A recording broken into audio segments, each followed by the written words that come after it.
जम्मू शहर की बात करें तो जम्मू शहर को स्मार्ट सिटी बनाया जा रहा है।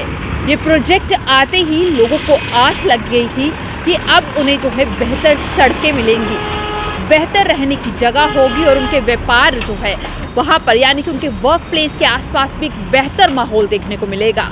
परंतु आज हम आपको एक ऐसी जगह पर लेकर आए हैं जहाँ पर पिछले कई सालों से सड़क का निर्माण भी नहीं हुआ है। ये अगर बात की जाए तो जम्मू शहर का एक बड़ा बिजनेस हब है। मैं बात कर रही हूँ नरवाल एरिया की, यानी कि नरवाल एरिया के ट्रांसपोर्ट नगर की। यहाँ की अगर बात करें तो ये एक बिजनेस हब तो है, परंतु सड़क के नाम पर यहाँ के हालात कुछ और ही बयां करते हैं।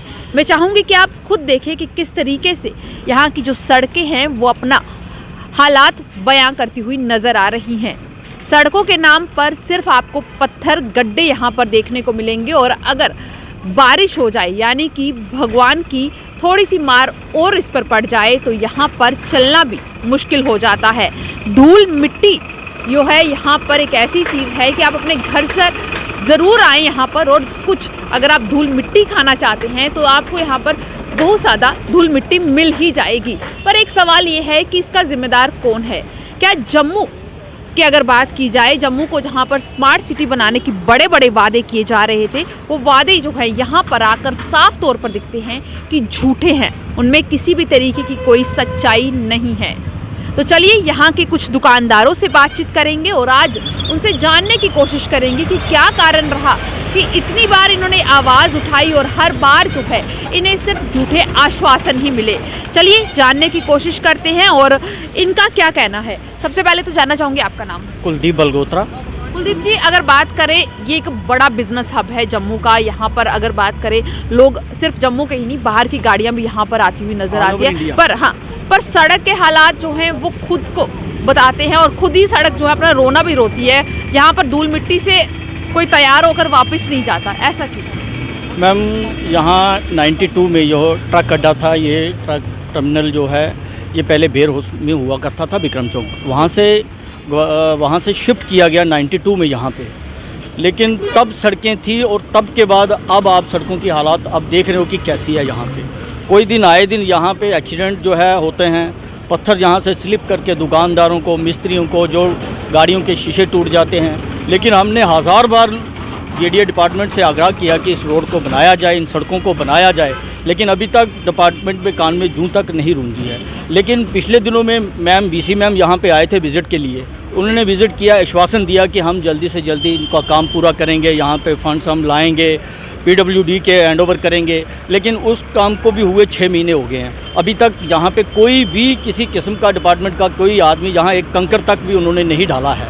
अब ये हमें ये समझ नहीं लगती है कि डिपार्टमेंट चाहता क्या है, या यहाँ पे दुकानदार नहीं है, या दुकानदार टैक्स नहीं देते। हालांकि सबसे बड़ी मार्केट है यहाँ पे, कम से कम 3500 यहाँ पे शॉप्स होंगी, ट्रांसपोर्ट कंपनियाँ भी हैं, लेकिन अभी तक इतना टैक्स जाता है, लेकिन गवर्नमेंट की तरफ से कोई फैसिलिटी नहीं है। बिजनेस की बात करें तो क्योंकि कहते हैं ना, जब सड़कें अच्छी नहीं है, जब लोगों को आने में परेशानी, तो बिजनेस कितना ज़्यादा सफर होगा। तो बिजनेस में भी फिर वही है ना, यहाँ पे आते नहीं है लोग। बोलते हैं कि यहाँ पे गाड़ी लेके जाएंगे, उल्टा थोड़ा सा काम कराने के लिए यहाँ पे आएंगे, उल्टा और 50 गुना काम बढ़ जाता है, क्योंकि यहाँ खड्डे इतने हैं, गाड़ियाँ खड्डों में पड़ जाती हैं, लेकिन यहाँ कुछ होता नहीं है। लेकिन लिहाजा यही है, उसमें बिज़नेस में भी फ़र्क पड़ता है। तो बिज़नेस में फ़र्क पड़ेगा तो टैक्स ऑलरेडी गवर्नमेंट को रेवेन्यू भी कम जाएगा। तो हम चाहते हैं कि सड़कें अच्छी होनी चाहिए, जैसे बाहर स्टेटों में सड़कें अच्छी हैं, यहाँ भी सड़कें ट्रांसपोर्ट नगर में भी अच्छी होनी चाहिए।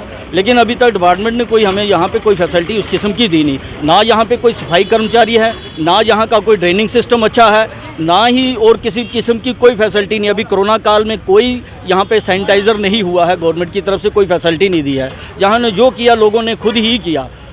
तो हम मीडिया के माध्यम से यही कहना चाहते हैं कि LG साहब से भी यही कहना चाहते हैं कि LG साहब खुद विज़िट करें ट्रांसपोर्ट नगर में, कि हालात देखें ट्रांसपोर्ट नगर के कैसे हैं यहाँ पे। अभी तक हमने 100 बार मीडिया के चैनल के थ्रू आपके माध्यम से हमने जेडीए को भी इसमें बताया है कि भाई आके देखो यहाँ पे क्या है, लेकिन आते हैं चक्कर लगा के चले जाते हैं। BC मैडम आए थे पीछे, लेकिन उन्होंने भी आश्वासन दिया, लेकिन बना कुछ नहीं, अभी तक कुछ नहीं हुआ। 6 महीने बीत गए हैं, लेकिन अभी तक दोबारा यहाँ कोई सड़कें नहीं हुई। उन्होंने कहा था कि बरसात के बाद, बरसात होने को भी चली गई है, आगे वाली बरसात भी आने वाली है, और 2 महीने के बाद आगे वाली बरसात भी आने वाली है, लेकिन अभी तक यहाँ कुछ हुआ नहीं है। तो यहाँ पर आप सुन सकते हैं कि किस तरीके से इनका साफ तौर पर कहना है कि हर बार झूठे आश्वासन मिलते हैं, झूठे तौर पर जो है इन्हें बता दिया जाता है कि और चीज़ें होंगी, इस तरीके से यहाँ पर काम करवाया जाएगा, परंतु साल दर साल जिस तरीके से बदलते हैं उसी तरीके से यहाँ पर मौसम भी बदलते हैं, पर यहाँ की सड़कों के हालात बस ऐसे ही रहते हैं। मेरा नाम सुरेंद्र सिंह है। अगर बात करें, ट्रांसपोर्ट नगर एक बड़ा बिजनेस हब है, यहाँ पर रोड्स के हालात जो हैं काफ़ी ज़्यादा खस्ता है। पिछले कई सालों से रोड्स नहीं बने हैं, बट आपने कई बार जो है इसकी बात जो है जेडी तक पहुँचाई है, एडमिनिस्ट्रेशन तक पहुँचाई है, कोई फैसला नहीं हुआ, ऐसा क्यों? नहीं, आते हैं यहाँ पर। जब ये शुरू में नया बना था तब बस उसी टाइम ये इसकी जो डेवलपमेंट होनी थी, बस उसके बाद इसकी हालत खस्ता ही खस्ता है। आए ज़्यादा ये म्यूनसिपलिटी वाले आ जाते हैं रेडी ठपका वालों को उठाने के लिए, इनको तंग करने के लिए। ना यहाँ कोई ड्रेन सिस्टम है, कुछ भी नहीं। बड़ी अप्रोच की, अफसर आया, जेडीए वाले आए, दूसरे आए, डीसी साहब आए, चक्कर लगाया, चले गए, बस हो जाएगा। होता आज बुरा हाल है। इतने सालों से नहीं बना, ऐसा क्या कारण रहा? क्योंकि अगर हम बात कारण है जी, गवर्नमेंट के अपने कारण है, या तो वो बनाना नहीं चाहते या उनके पास फंडिंग नहीं है। जब स्टेट गवर्नमेंट 370 से पहले वो भी हमें बस आश्वासन देते रहे, बनाएंगे, लोग उनके पास। अब 370 टूट गया, लोगों ने सोचा शायद बीजेपी गवर्नमेंट बहुत बड़ा कुछ कर देगी, तो गवर्नर साहब का आ गया, यूटी बन गया कोई। ये इसका हाल हम क्योंकि ट्रांसपोर्टर हैं बेसिकली, हमने ज़्यादातर ट्रांसपोर्ट नगर जितने भी हो ऐसे ही देखे हैं। संजय गांधी नगर जाते थे, वहाँ भी ऐसी हालत। वो दिल्ली राजधानी में है, क्योंकि हम ट्रक लेके जाते रहे, वहाँ फ्रूट लेके जाते हैं हर साल, तो इसकी भी बुरी हाल है। करना ही नहीं चाहती गवर्नमेंट। यहाँ फ्लड भी आता है, आप देख लो, बुरा हाल है। ये अपने बेचारे बैठे हुए हैं रोजी रोटी के लिए, कैसे काम चलाते हैं, क्या कर लेंगे, किसको बोलेंगे? डेपुटेशन लेके जाएंगे। अब यूटी गवर्नमेंट है, एलजी के पास जाएंगे, वो भी पिछले दिनों कुछ दिन पहले आए थे यहाँ पे, आके उन्होंने भी चेक जो हम करेंगे, ये रेडी ठेला उठाओ जी, और ये छोटा मोटा जो बिज़नेस करते हैं इनको उठा के फेंका, इनको बाद 10 दिन के बाद फिर जो जेडीए के बंदे हैं वो आए, लगाओ यार, चलेगी, इंस्पेक्शन होगी। बस यही चल रहा है, कई सालों से चल रहा है। यहाँ पर आप सुन सकते हैं कि जो दुकानदार हैं, जो ट्रांसपोर्टर्स हैं, उनका साफ तौर पर कहना है कि कई सालों से ऐसा ही चलता रहा है। कोई भी इनकी बात सुनने के लिए तैयार नहीं है। यहाँ पर बड़े बड़े मिनिस्टर्स तक आए, यहाँ पर अब एलजी साहब खुद दौरा कर गए। सिर्फ बात होती है कि हो जाएगा, कब होगा ये किसी को नहीं मालूम है। डेट्स पर डेट्स दी जा रही हैं, परंतु इनका जो मुद्दा है वो हल नहीं हो रहा है।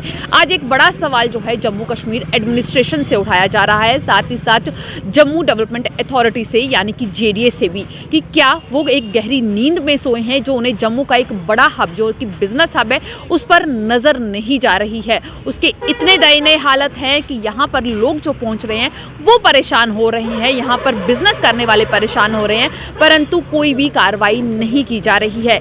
आज एक छोटी सी कोशिश थी ताकि हमारा एडमिनिस्ट्रेशन जो है अपनी नींद से जाग सके, जेडी अपनी नींद से जाग सके और यहाँ पर जल्द से जल्द जो है सड़क निर्माण का कार्य जो है वो करवाया जाए। उम्मीद करती हूँ कि हमारी आवाज़ वहाँ तक पहुँचेगी और हमारे सपोर्ट के लिए आप लोग भी जो है अपने कमेंट्स के ज़रिए, साथ ही साथ अपने लाइक्स के ज़रिए जो है हमें सपोर्ट करेंगे। तो बने रहें दी अर्थ न्यूज़ के साथ।